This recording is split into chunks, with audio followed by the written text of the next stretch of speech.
sur votre nouveau combat. Après avoir renoncé à cette présidentielle, vous décidez de rencontrer les différents candidats déclarés pour travailler sur la question justement de la transparence du scrutin. D'ailleurs, vous allez lancer jeudi prochain, c'est bien cela, c'est ça, la pause, la plateforme opérationnelle pour la sécurisation des élections. Avec qui et comment allez-vous faire? J'ai posé 2 questions tout à l'heure qui ramènent à la question de la plateforme. La légitimité. La légitimité. C'est ce que je vous disais tout à l'heure. Depuis 25 ans, j'ai mené ces combats. Peut-être beaucoup ne le savent pas. En 2000, on était sur le pont pour travailler pour que des élections se fassent dans des conditions transparentes dans ce pays. On a fait avec Mazin Ndiaye, Bouba Diop, Alioune Tine, ils m'entendent, l'intercession entre Abdou Diouf et Abdoulaye Wade, ce qui a permis d'aller à des élections paisibles. En 2011-2012, on a mené le même combat. Donc c'est pas un combat nouveau pour moi. Ça fait 25 ans que je suis sur le pont, sur la question de la légitimité, sur la question de l'utilité et de la légitimité. Vous me demandez avec qui? J'ai rencontré pratiquement 20 candidats qui ont tous accepté l'initiative sans aucune réserve. C'est pour ça des personnes très averties. S'ils n'étaient pas sûrs que c'était quelque chose d'utile, je ne vois pas pourquoi ils s'engageraient dans cette initiative. Donc pratiquement tous les candidats, à part le candidat Macky Sall, je les ai rencontrés. Ils ont tous donné leur accord sans réserve. Ce qui nous permet... Ce n'est pas une petite faute technique, vous auriez dû le rencontrer puisque les candidats... Non, ce n'est pas une faute technique, c'est une approche délibérée. Parce qu'il est responsable de la situation qui justifie la mise en place de la pause. Qui mieux que lui d'ailleurs pour évoquer ce sujet-là? Oui, le sujet. La question qui se pose, c'est que nous jugeons sur la base de la bonne ou de la mauvaise foi. Il n'a pas montré de bonne foi dans la question de la gestion du processus électoral. Vous ne pouvez pas le mettre seul contre tous dans cette matière-là d'aspiration à une élection transparente.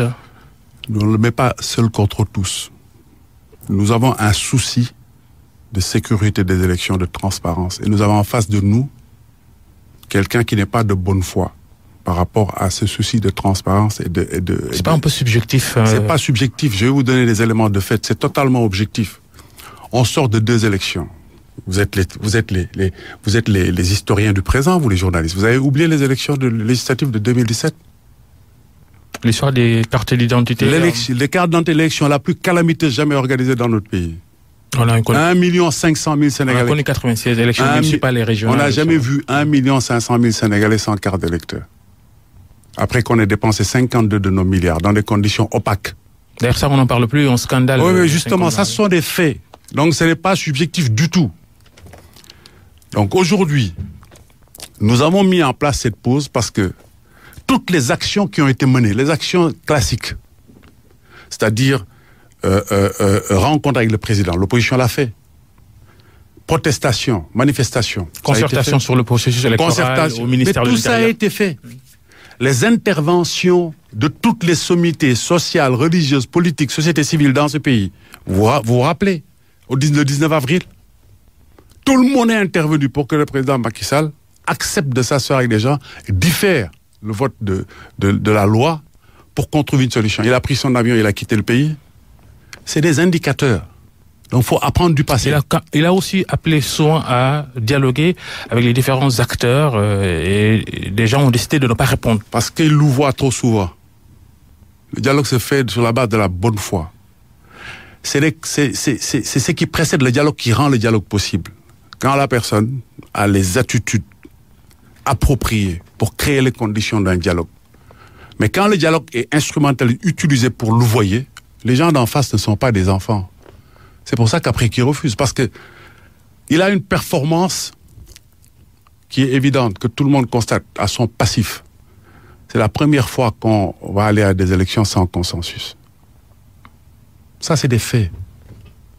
C'est pour ça qu'aujourd'hui, j'ai dit, on a essayé les manifestations, on a essayé les recours, les discussions. Rien n'a marché. Cette plateforme que nous mettons en place est une plateforme opérationnelle parce que nous avons changé, nous proposons une innovation dans l'approche. Quand en 2018-2019, quand même, on parle de possible trucage des élections au Sénégal. Mais 2017, les élections à Dakar ont été volées avec les réquisitions. Attendez, mais moi, je comprends pas quand qu'on se pose des questions sur la possibilité de truquer des élections. Les élections de 2017 sont là. On a volé les élections à Dakar avec les réquisitions. La distribution des cartes s'est faite de manière sélective. On a distribué les cartes plus facilement dans les régions supposées favorables au président. Et c'est l'inverse ailleurs. À Touba, le jour des élections, on a ouvert les bureaux à quelle heure? En fin de journée. En fin de matinée, oui. Et dans les bureaux où c'était défavorable, qu'on n'a pas saboté le vote. Les bureaux saccagés. Mais comment peut-on maintenant se poser des questions de savoir qu'on ne peut pas tricher dans les élections? Ce sont des faits objectifs. On sort d'une élection calamiteuse. Dites-nous, comment allez-vous vous organiser dans la pause, la plateforme opérationnelle de sécurisation des élections? La plateforme a d'abord une dimension opérationnelle, c'est-à-dire nous allons poser des actions par anticipation sur la base d'une analyse objective de la situation créée par le régime en place par rapport au processus électoral. Nous avons identifié un certain nombre de risques par rapport à cette élection. Vous avez parlé tout à l'heure de la loi sur les communications numériques. À la veille d'élection, on veut se donner les moyens de pouvoir avoir la main mise sur les réseaux sociaux. On a une situation inédite avec 3 organes de la presse publique en les mains de responsables du parti au pouvoir. 3 organes. Tous les 3 organes, membres de la direction... Le Soleil, la RTS, l'APS. Oui. C'est des membres de l'APR, direction de l'APR. On a mis à la tête du CNRA quelqu'un qui est très docile au pouvoir, comme vous le savez. C'était le cas avec Diouf, c'était le cas avec Ouad, c'était le cas avec Macky Sall, parce qu'on veut se donner les moyens d'avoir un moyen de coercition sur la presse privée. Babacar Diagne. Oui, sur la presse privée. On va acheter des équipements anti-émeutes.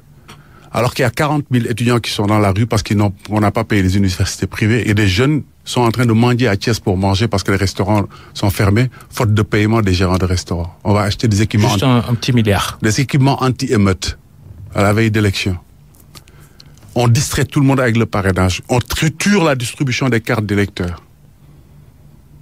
On allonge de la retraite de magistrats qui sont concernés par les juridictions qui sont concernés par qui jouent un rôle déterminant dans le vote. On maintient à la DAF quelqu'un qui est à la retraite depuis 2015. Et pour vous, tous ces indicateurs, c'est comme un hasard qui passe. Non. Ce sont des pièces d'un puzzle qui montrent qu'aujourd'hui, on veut faire un hold-up électoral et tenir le pays en respect. C'est ça la question. Alors nous, on dit on change, on innove. On va poser, il y a une réflexion qui a été faite pour poser ce projet. Nous allons poser une réflexion. Depuis tout à l'heure, je vous pose la question sur le modus operandi. Mais je vais y arriver. C'est la dimension opérationnelle. La dimension opérationnelle. On a identifié des risques. On fait une approche de gestion opérationnelle des risques. Comment on va mettre en place une stratégie pour neutraliser la réalisation des risques. Sur la base de toutes les compétences requises. Sur l'expertise électorale, sur les systèmes d'information, sur la communication, sur l'organisation et la logistique. Sur la formation et la sensibilisation et la mobilisation citoyenne. La démarche est la suivante. Chaque partie prenante va envoyer des ressources qui ont ces profils de compétences. Et ce sont ces profils de compétences qui vont constituer la plateforme. Je ne peux pas vous donner ici toute la stratégie parce que nous fonctionnons sur la base d'une approche inclusive et participative. C'est la plateforme elle-même qui va déterminer sa stratégie et va communiquer son plan d'action. Moi, je suis initié. Mais j'ai décidé délibérément de ne pas vider la réflexion stratégique. La plateforme sera lancée jeudi 13 décembre, on le rappelle. Tout à fait. Parmi les candidats déclarés que vous avez rencontrés pour discuter de ce sujet-là, il y a Abdoulaye Baldé, le président du parti politique UCS, qui a finalement décidé de soutenir Macky Sall. Vous ne le soupçonniez pas quand vous y étiez allé le voir, vous ne soupçonniez pas qu'il était en train peut-être de discuter avec le camp du pouvoir? Avant de répondre à la question, je voudrais quand même finaliser cette question sur la pause. Non, sur le risque électoral. Il y a eu un rapport de la mission d'audit du fichier électoral qui a été publié en janvier-février, qui a identifié 38 recommandations. L'audit par les experts de l'Union européenne? Oui, 38 recommandations qu'il faut mettre en œuvre dans la perspective des prochaines élections. La Sénat, le vice-président de la Sénat, M. Issa Sall, qui présidait le comité de suivi, a dit que sur les 38 recommandations, 23 des 38 recommandations ont été étudiées par le comité de suivi et 20 de ces 23 cas sont exécutés totalement ou partiellement. Ça veut dire que toutes les recommandations n'ont pas été mises en place. Comment veut-on aller à les élections sans refaire le même exercice par parallélisme des formes pour voir si on a corrigé tous les dysfonctionnements? Donc ça, c'est un point. Et vous, quand vous parlez de trucs à